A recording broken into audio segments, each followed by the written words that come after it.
This is the time when we move on and discard the old labels of leave and remain. In fact, the very words seem tired to me as I speak, as defunct as big enders and little enders, or Montagues and Capulets at the end of the play. Now is the time to act together as one reinvigorated nation, one united kingdom.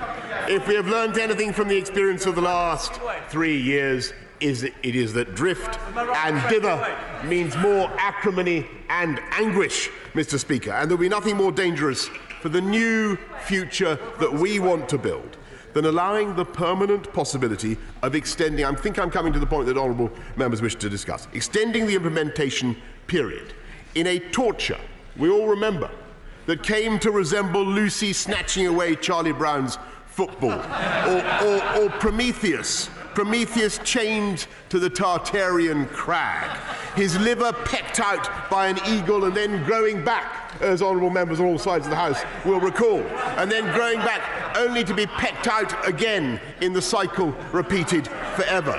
This bill learns the emphatic lesson of the last Parliament, unlike members opposite, and rejects any further delay.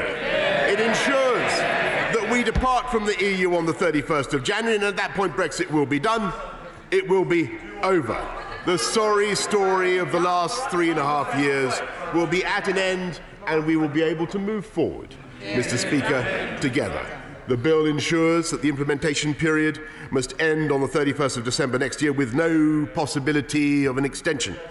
And it paves the way for a new agreement on our future relationship with our European neighbours based on an ambitious free trade agreement, with no alignment, with no alignment on EU rules, but instead control of our own laws. And close and friendly relations, Mr. Speaker. This vision of the United Kingdom's independence, a vision that inspires so many, is now, if this Parliament, this new Parliament allows, only hours from our grasp. The oven is on, so to speak.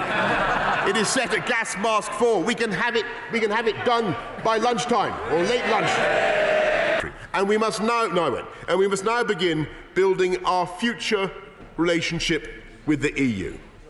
Our aim is to provide a close friendship between sovereign equals, to promote our common interests, inspired by pride in our European heritage and civilization. And clause 3 of the political declaration invokes that spirit, establishing, and I quote, the parameters of an ambitious, broad, deep and flexible partnership, rooted in our shared history and ideals, and standing together against threats to rights and values from without or within. I am absolutely determined that this great project will not be the project of one government or one party, but of the British nation as a whole. So Parliament, as I have said, will be kept fully informed about the progress of these negotiations. And we should be fortified by a renewed sense of confidence that while our democratic, I think I've given away quite a few times, Mr. Speaker. Come on. I mean, all fairness. And the policy of the Liberal Democrats is now to have another referendum. They've abandoned revoke. They now want another referendum. So I think when they work their policy out, I'll give way. We should